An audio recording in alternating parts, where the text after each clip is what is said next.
வந்திருக்கீங்களே, உங்க கையில கட்ட கொடுத்து அனுப்பியிருக்காங்களே, அந்த 3 வயசு குழந்தை கையில தாளம் முடிச்சது யாரு? அதுதான் திருஞான சமுத்திரம் இருக்கு பேர் வடிநாயகம். அப்படியே அவங்களுக்கு தாளம் கொடுத்தது யாரு? தாளத்தை கொடுத்த பார்த்து எம்பெருமான் சிவனுடைய கரங்களாகப்பட்டது இவருக்கு கரங்களை கொடுத்துச்சு. ஏன் பச்சைப்புள்ள பாடும்போது கை நோகுமே, கை நோகாம இருக்குன்னு சொல்லிக்காக அப்படிப்பட்ட தாளத்தை கொடுத்தோம் திருக்கோலகான்ற ஊர்ல. யார் கொடுத்தது?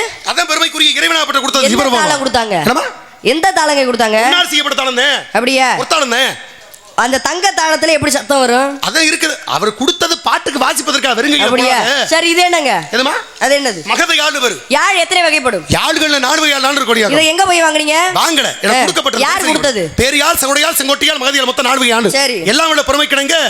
ஒவ்வொரு பெருமை சேர்ப்பதற்காக யாழ், பாடும்போது இசை மட்டுவதற்காக கொடுக்கப்பட்ட யாழ்.